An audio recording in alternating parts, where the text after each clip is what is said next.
Welcome, huge movie fanatic Nate, stopping on by, believe it or not, coming your way to review a relatively recent release. Basically, I hadn't seen a movie in the theater since, what was it, December 25th, 2022. Cut to a year and a day later. I just didn't want to wait for Blu-ray or streaming, and plus the seeing it on the big screen with the big sound. Of course, I can see it on a big wall with big sound at my house, but just, Beth was bored and it's December 26th, and I thought, well, let's go for it and go see in the theater. A year and a day since I'd been to a theater to see Avatar, Teal, Wet People. Let's go to the theater and watch Godzilla Minus One. So it's interesting. It's really perfect timing because I think it was back in, I don't know when the hell it was, 2017 or 2018. It was November. Beth gifted me the Criterion Godzilla Blu-ray collection that has all the Godzilla movies from the beginning up until the late 70s, and we'd actually been spending, well, we went through that pretty quick. We've been spending the last several years watching all the Godzilla movies, showing Beth all of the Godzilla movies, and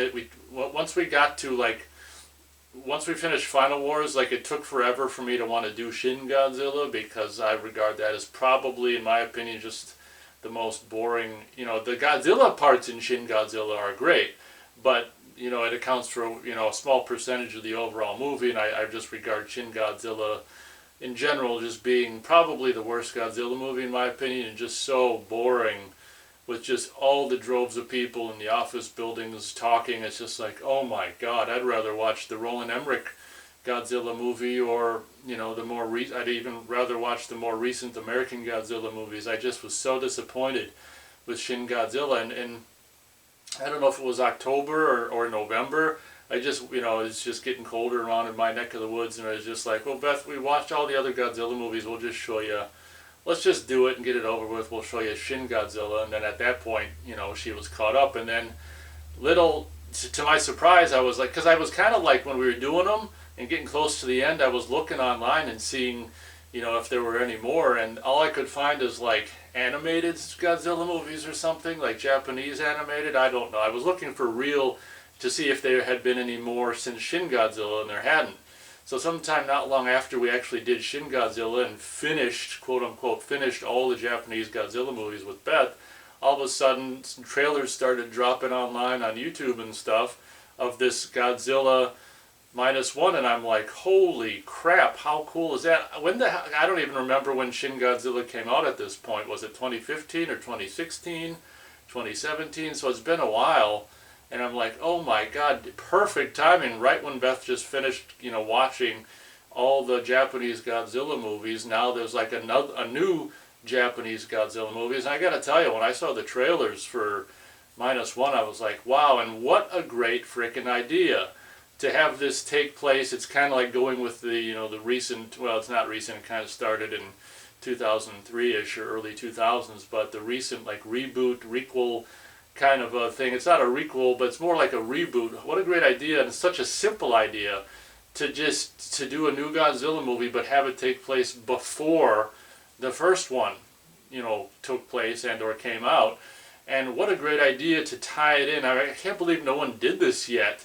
But what's so great about this movie is the simplistic nature of it. Not only in just the basic premise, but also the way it plays out with just people. I'll get to more of that later, and all the other ones are focused on militarism and the Japanese government and all this and that.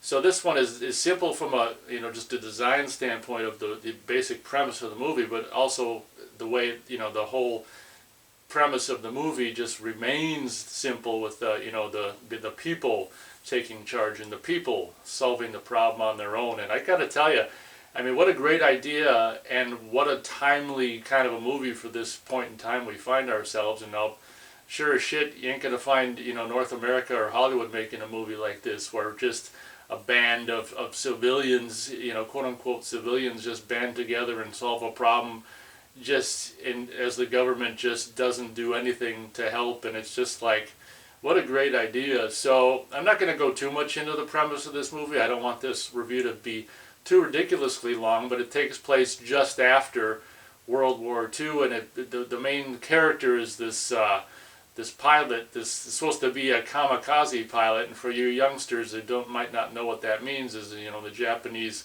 military, I guess. So so says this movie. Towards the end of, they got desperate, and towards the end of World War II, they started this thing, which was just a bummer, for the pilot, the kamikaze pilots, where they basically just fly their plane into the target. And I don't know if that's all, or if they also have a bomb. I'm not up on, frickin' war. I'm not a war enthusiast, so I don't know. But maybe they're carrying a bomb as well. But regardless, they don't come back. So the beginning of this movie takes place, was it 45? It goes through the course of maybe, is it like does it start in 45 and like end in 47 or 48? I don't know. It goes over the course of 3 years or so, maybe more. And the beginning is like right towards the end of World War II, and this pilot lands, this Japanese pilot lands on this island where, it's supposed to be to repair planes and stuff, saying there's something wrong with this. This is a kamikaze pilot, and they take a look at the plane and find out there's nothing wrong with it.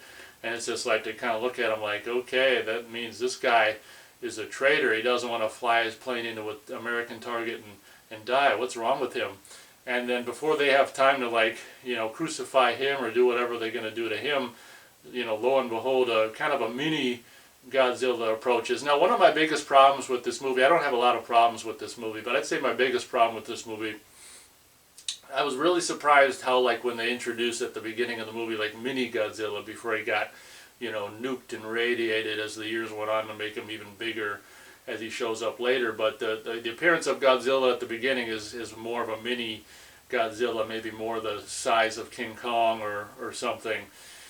And the only thing that I think they could have done better is they just show, mini Godzilla just appears without any fanfare. And if you cut to Godzilla 2000 or Godzilla Millennium or whatever the hell you want to call it, a lot of times in the Japanese, Godzilla movies, they really introduce them, in a kind of a slow build kind of a thing, and then the unveil. It's kind of a fun part of the Godzilla movies, is how are we going to introduce them? Even the Roland Emmerich 1998 American movie with the big, wave, and even they did it, So my biggest complaint about the movie, honestly, is probably just the fact that it was just bam, there's Godzilla, without any slow build up, with the exception of maybe a few footsteps, but then all of a sudden he's just there. So I was a little taken aback, as they say, when that happened. I was just like, God,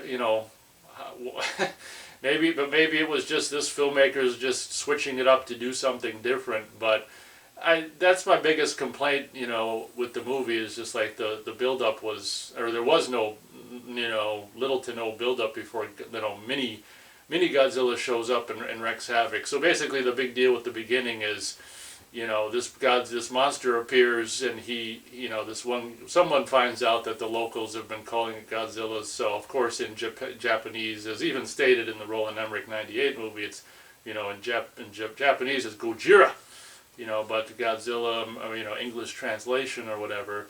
So, everyone is all cowering in fear, and it's they tell the airplane pilot to go get in your plane and shoot him with your plane guns, because that'll kill it. And he gets in the plane, but for whatever reason he doesn't shoot the guns. I think maybe he's afraid of, getting himself smashed.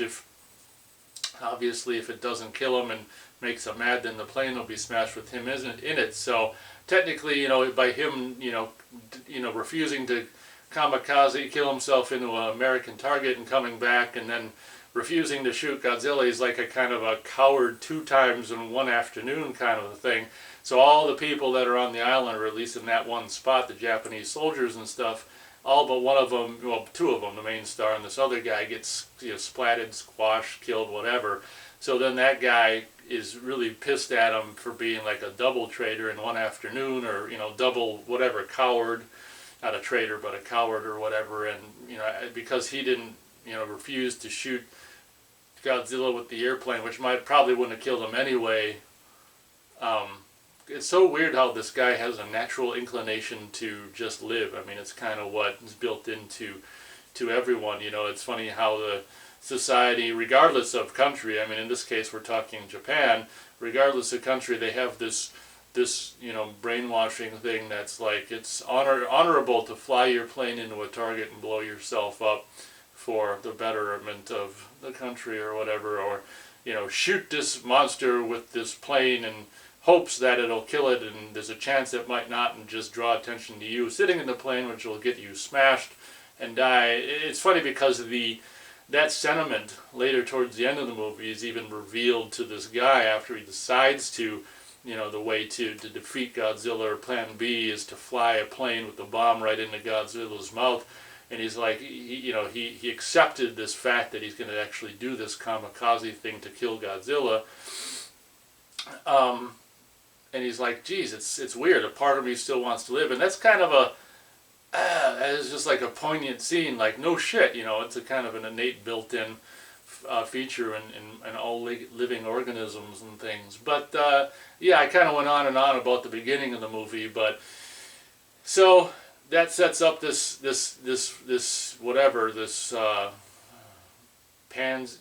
guy who doesn't want to kamikaze, and he doesn't want to shoot Godzilla, and he gets branded this coward or whatever, and he gets back to Tokyo, and you know, devastated. I think it's Tokyo. I can't remember the city that he lived in. He goes back to. It's all ruins after presumably, you know, atom bomb from America. You know, my understanding was Hiroshima, and was it Nagasaki? I can't remember. Were there two bombs? I can't remember exactly, but anyway, I guess the area he goes back to after World War II, and his house and the rumble that he goes back to, I guess, was decimated by an atomic bomb, or was it mini bombs? I don't know. It was decimated by something that explodes. And like I say, I can't believe that it's been like, because I think it's like what is it, the 70th? Like, I think it's actually next year, but maybe they're talking about like when it was filmed. I think yeah, it wouldn't be the 70th. Maybe it was 70th anniversary of the production of the first Godzilla movie this year, but I think the actual 70th anniversary of Godzilla, as far as the release year of the original Japanese film, is 2024. Oh, okay. Well, I'm filming this late 2023, so I got to try to remember that. But anyway, when this movie came out in theaters in North America, like in December, I think is when it came out, is like, it was because there was a little blurb at the beginning that was like 70 years of Godzilla or something. So I think actually 2024, the year you're watching this, or the year this video is published, you might be watching it in 2025 or 6 or beyond, but I think that's actually the 70th anniversary of the first Godzilla film. But such a, in all these years, just to take some, you know, to the idea to just do a freaking movie that takes place before the first movie, I think is just such a great idea. And then you can tie in those two things, which I thought were so poignant, you know, the fact that, you know, Japan had been decimated, or areas of Japan had been decimated by nuclear bombs, and then tie that in with the nuclear testing or whatever that goes into creating Godzilla, and those two things are like this non-stop just torment of these Japanese characters, that it's just like, oh God, we survived, you know, the war, and now we got to deal with this, and you know, Godzilla and stuff. So I'll just simply say that he ends up meeting a young girl who's got a baby. I guess she found the baby or something. I remember all the details, but she ends up kind of just, you know, living with this guy. Not romantic, of course, as the years go on. Like I say, this takes place over the course of, I think, 3 years or possibly more. You know, obviously the little girl gets to be, you know, 3 or 4 or whatever years old as the time goes on. And I'm not going to spoil things that happen, like with the characters. You can see, you should really, if you're a Godzilla fan, you should probably see this anyway, so I'm not going to spoil that stuff. All I'll say is there's really, you know, once again, subtle, really competent, you know, story stuff that happens with that. And in regards to the end, which I'm not going to spoil, you know, this movie does the sad thing, and how can I say this without spoiling it? Let's just say it tears on the heartstrings, and I don't know how to say it without spoiling it. We'll just say without spoiling it that it's more of an emotional Godzilla movie than we've seen in a long time. And if you look at the Japanese version of the original film from '54, was it '54? I mean, if you don't watch the English dub version but watch the original Japanese version, luckily it's now been on Criterion DVD or Blu-ray for quite a long time. I remember back in 1998 when the Roland Emmerich movie was coming out, like Criterion they had plans to release the original film on Laserdisc back in like '98. I've got a little thing in a mini magazine. I don't know if I've still got it or where it is or whatever. But Criterion way back then when the Roland Emmerich Godzilla was coming out was talking about doing that, but that just nothing else ever happened with that, and obviously I don't think that ever happened. It'd take like a decade or more for Criterion to actually put out a home video release of the original Godzilla film. But what's really great about this movie is it very much feels like the first film, where it's serious. It's not absurd and stuff. And as much as there's don't get me wrong, there's definitely a place for absurd Godzilla movies. There's a plethora of them, obviously, that happened in the '50s. It kind of began with King Kong versus Godzilla and just continued in the '60s, little Freudian slip. But there's definitely a place for goofy Godzilla and run and fly and with your feet aimed at the monster and kapow and all this kind of stuff.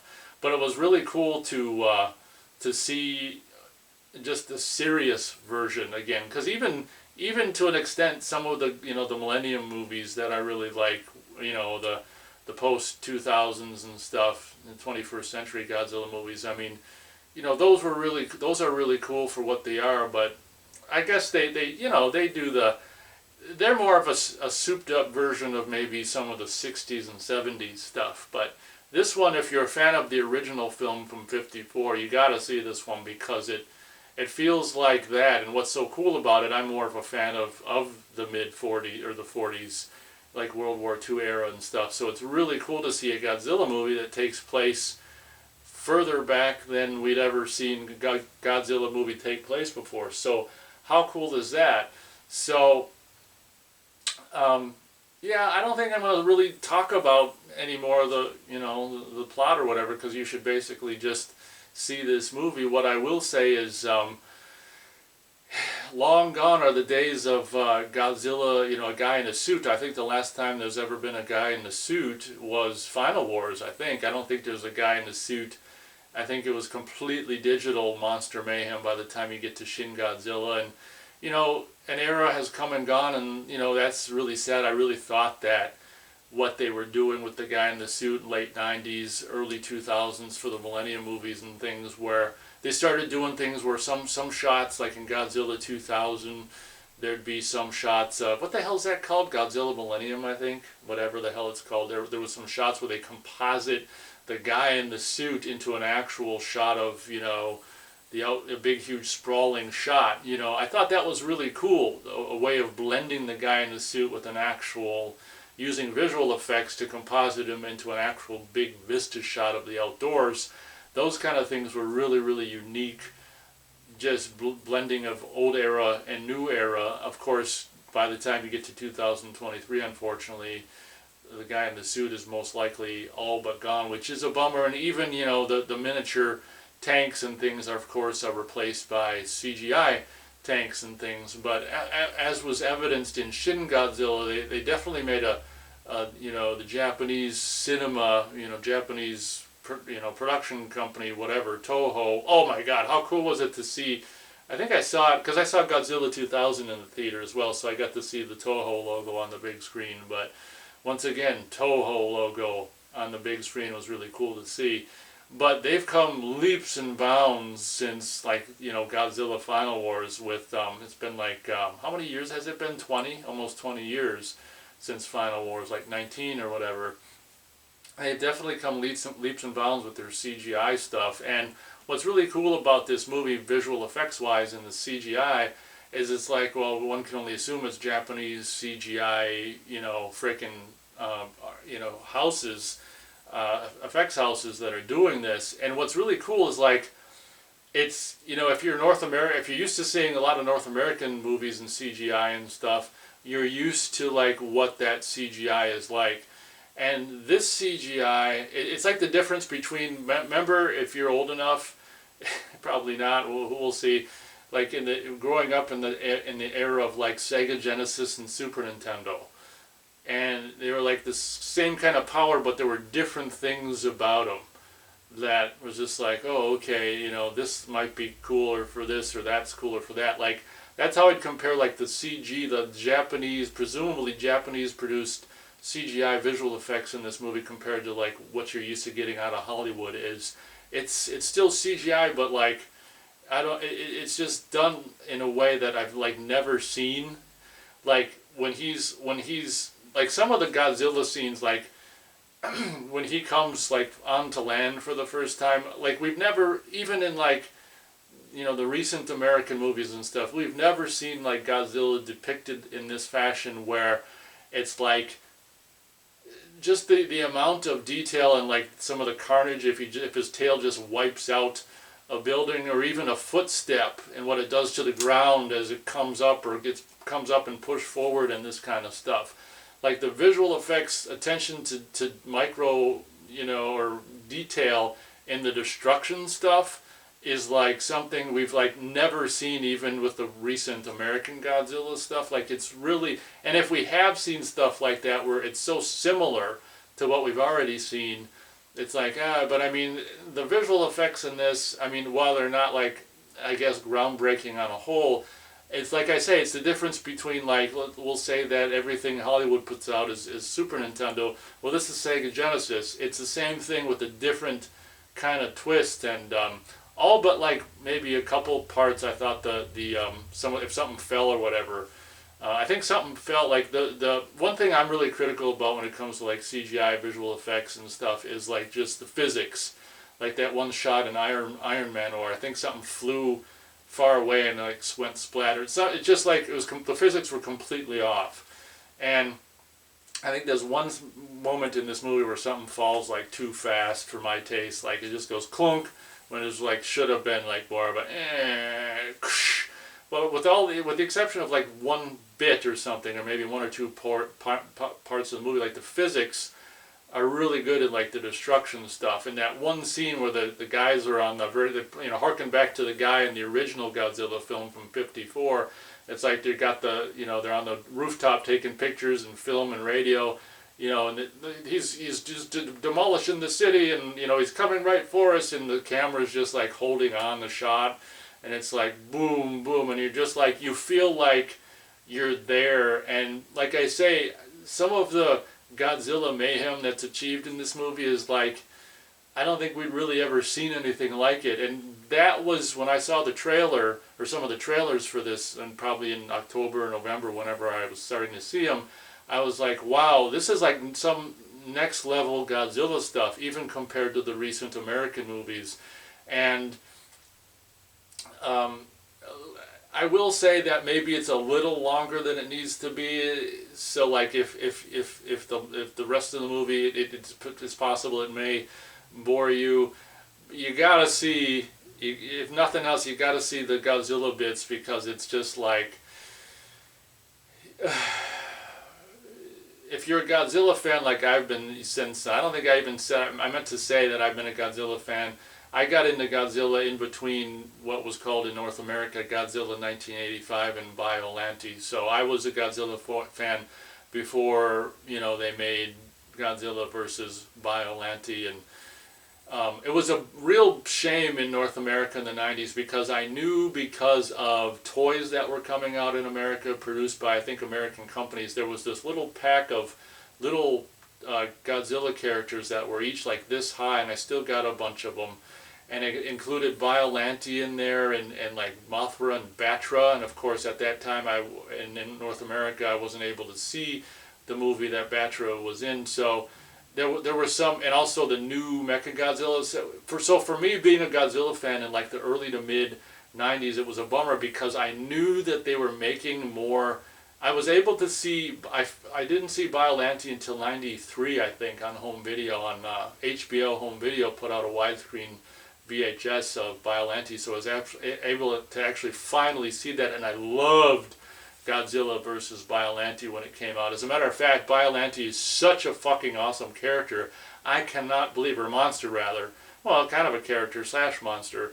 I cannot believe that Biollante never returned in any shape or form in any film since. It's just unbelievable. But it kind of makes Biollante more, special that it's shit that she's just in the one movie. But one of my favorite Godzilla films is Godzilla versus Biollante. When I saw that in 1993, I was like, I watched that because it was funny because I watched it in this like the summer of '93. So of course, Jurassic Park was big that year in the theater, and then I was like watching over and over Biollante at home and stuff. So it was just frustrating in the early to mid '90s, knowing that they were making more of these Japanese Godzilla movies, like Mechagodzilla 2 and all this other stuff, and not being able to see it. I mean, pre-internet, I'm sure if you were really into if you into whatever comic shops or whatever back then, I'm sure you could have gotten like a bootleg VHS,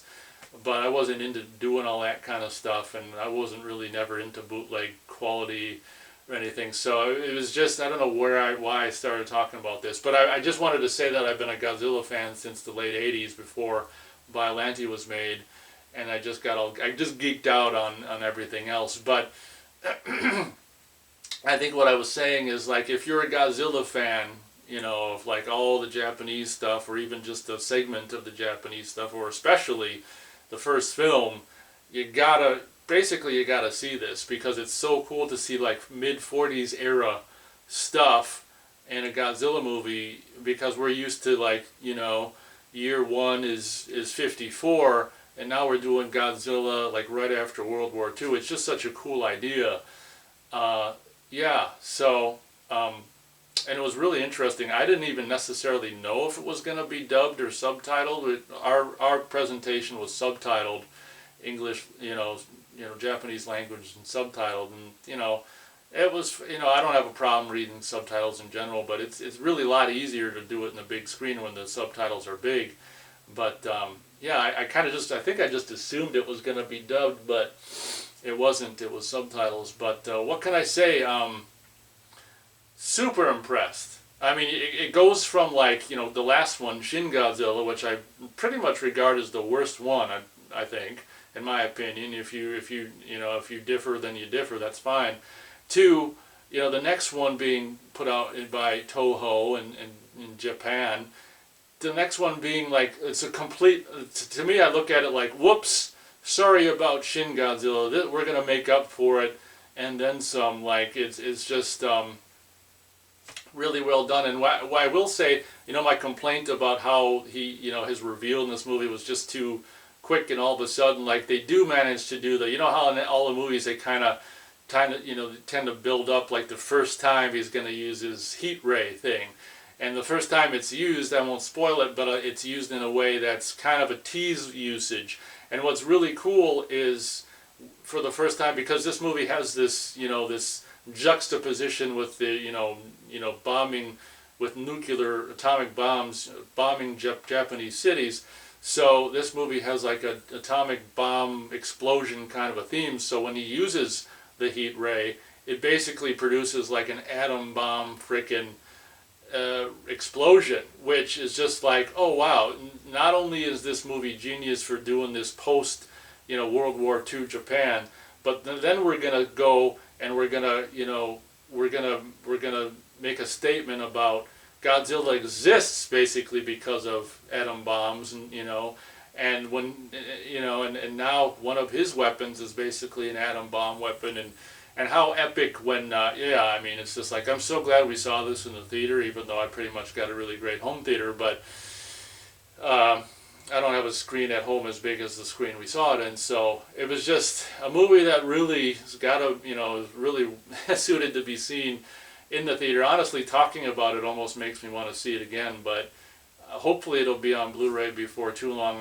When you're older like I am now, like the weight for things isn't nearly as excruciating as it was when I was younger. Not only does time go faster, but you got so much else going on in life that before you know it, it's on Blu-ray or whatever. But another thing to note is I'm pretty sure, don't quote me, but it's possible there was like no music in this movie up until maybe, I don't know, whenever the hell Godzilla actually made landfall. And I'm a huge, big fan of the original music from the original film from '54, and like when that music happened, it's like mwah, mwah, mwah, mwah, mwah, mwah. And like I say, I can't be sure, but I want to say that might have been the first time music was used in this movie. And whether it was or not, all I remember is the frickin', just as a Godzilla fan, just when that music appeared when he made landfall, it was just like, oh my god, talk about epic. And what's great about it is it's like, how there's movies that are like all about like fan service and stuff. Like I think this one does it in a less egregious way. Like it's paying tribute to the original by also just being badass in its own right. I think it was a really nice combination of quote unquote what could be called fan service and what I would argue is to be more like tribute to this 70-year-old legacy that is Godzilla.